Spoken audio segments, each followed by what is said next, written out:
PCOD, PCOS, irregular periods, அப்புறம் pre pregnancy exercise, post pregnancy exercise, இதுவும் அப்புறம் obesity management, தைராய்டுனாலேயோ தைராய்டு இல்லாமையோ வெயிட் அதிகமாக இருக்கிறது, இதுக்கு ரொம்பவும் யூஸ்ஃபுல்லாக இருக்குது. ஃபிசியோதெரப்பியில் நான் கொடுக்குற ஆன்லைன் செஷன்ஸ் ஏன்னு சொல்லிடுறேங்க. First PCOD, PCOS, irregular periods, polycystic ovaries disease, polycystic ovaries syndrome, இதெல்லாம் என்னென்னா இதுவும் லைஃப் ஸ்டைல் டிசீஸ் தான். இதுவும் மெயின்லி ஸ்ட்ரெஸ்னால தான் வருது. ஃபீமேலுக்கு ஸ்ட்ரெஸ்னால், ஃபீமேல் சில்ட்ரனுக்கு, ஃபீமேல் கேர்ள்ஸுக்கு ஸ்ட்ரெஸ்னால் இந்த மாதிரி வந்துட்டு அது லைஃப்பில் மிகப்பெரிய பாதிப்புகளை எல்லாம் உண்டாக்குது. அது ஏன் வருதுன்னா ஸ்ட்ரெஸ்னால் வருது. அதை நேச்சுரலாக போக வைக்க முடியும் த்ரூ எக்ஸசைஸ். ஆனால் அதில் ஒரு ப்ராப்ளம் இருக்குது.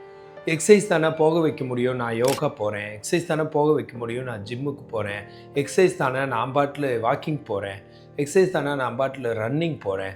அப்படின்னா அதில் ஒரு ப்ராப்ளம் இருக்குது. அந்த மாதிரி aerobics and weight bearing exercise and hard work பண்ணி செய்கிற எக்ஸசைசஸில் தெரிஞ்சோ தெரியாமலோ ஹாப்பி ஹார்மோன்ஸ்னு இருக்கிற மாதிரி ஸ்ட்ரெஸ் ஹார்மோன்ஸ்னு இருக்குங்க. ஹாப்பி ஹார்மோன்ஸ் வந்து டோபமின், என்டார்ஃபின், ஆக்சிடோசின், செரட்டோனின்.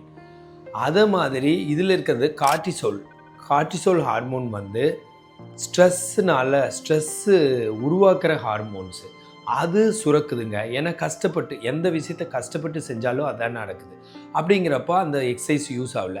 வேறு எதில் இதை சரி பண்ணலான்னா நான் சொல்லித்தர எக்ஸசைஸில் சரி பண்ணலாம். அது எப்படின்னு கேட்டிங்கன்னா என்னது நான் ஏரோபிக்ஸ்னால் நிற்கிறது, நடக்கிறது, ஓடுறது, டான்ஸ், இது இல்லாமல் அதே மாதிரியே நான் வெயிட் பேரிங், வெயிட்டை ஊனி நடக்காமல், கார்டியாக் அவுட்புட்டை எல்லாம் அதிகப்படுத்தாமல், ஹார்ட் ரேட் அதிகம், ஹார்ட் பீட் அதிகம், அதுலேருந்து வர சர்க்குலேஷன் அதிகம் இல்லாமல் மேட் எக்ஸசைஸ் ஆர் ரொம்ப சாந்தமான படுத்துட்டு செய்கிற எக்ஸசைஸாக இருக்குது. சும்மா படுத்துட்டு ஒவ்வொரு மசிலையும் ஸ்ட்ரென்தனிங் அண்ட் ஃப்ரீ எக்ஸசைஸ், ஒவ்வொரு மசில்லையும் ஒவ்வொரு நர்வும் ஒவ்வொரு மசிலோட ஆரிஜின் இன்சென்ஸ் எல்லாத்துக்குமே பிளட் சர்க்குலேஷன் போகிற மாதிரியும் கரெக்டாக ஒரு ரெப்பிட்டேஷனும் அந்த ரெப்பிட்டேஷனுக்கு ஏற்ற ரெஸ்ட்டும்.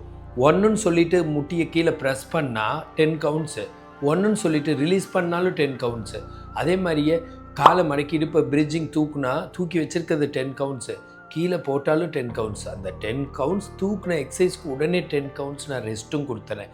என் எக்ஸசைஸ் பூரா இது மாதிரி வடிவமைக்கப்பட்டிருக்கிறதுனால ஃபேண்டாஸ்டிக் ரிசல்ட்ஸை கொடுக்குது. அப்படியே ரிவர்சல் ஆஃப் பிசிஓடி, பிசிஓஎஸ் எல்லாமே. இது மட்டுமா, வெயிட் மேனேஜ்மெண்ட் நல்லாவே குறைக்குது. வெயிட்டுக்கும் இதே கதை தாங்க. ஸ்ட்ரெஸ்னால் ஏற்கனவே தைராய்டு ஸ்ட்ரெஸ்னால தான் வந்திருக்குது. திரும்ப போய் இந்த மாதிரி ஹார்ட் ஒர்க்கிங் எக்ஸசைஸ் பண்ணால் கார்டிசோல் ஸ்ட்ரெஸ் ஹார்மோன் ரிலீஸ் ஆகுது. ஹாப்பி ஹார்மோன் ரிலீஸ் ஆகிற எக்ஸசைஸாக என்னது இருக்குது சரிங்களா? அந்த மாதிரி இருந்து நல்லா சர்க்குலேஷன் மெயின்டைன் ஆகி அது எங்கெங்கே வேலை செய்யணுமோ. ஏன்னா இதெல்லாம் வந்து நான் இதுக்குள்ளேயே இருந்து பேஷண்ட்ஸை க்யூர் பண்ணி அதில் ரிசர்ச் பண்ணி அதன் மூலம் நான் வந்து ஒவ்வொரு எக்ஸசைஸும் டிசைன் பண்ணுறது.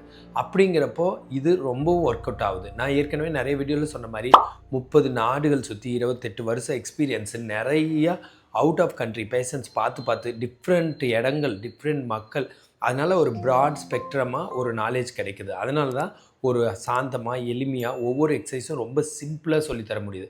சிம்பிள் தாங்க எப்போவுமே ரொம்பவும் நல்லாயிருக்கும். கஷ்டப்பட்டு எதையாச்சும் செஞ்சால் அதுக்கப்புறம் நம்ம ஃபாலோ பண்ண முடியாது. அதனால் வெயிட்டுக்கு தேவையான நியூட்ரிஷன் எல்லாமே கிடச்சி ரொம்பவும் நல்லாயிருக்கு. இதை தவிர ஒபிசிட்டி சொல்லிட்டேன், தைராய்டு சொல்லிட்டேன், PCOD, PCOS, pre pregnancy, post pregnancy exercise.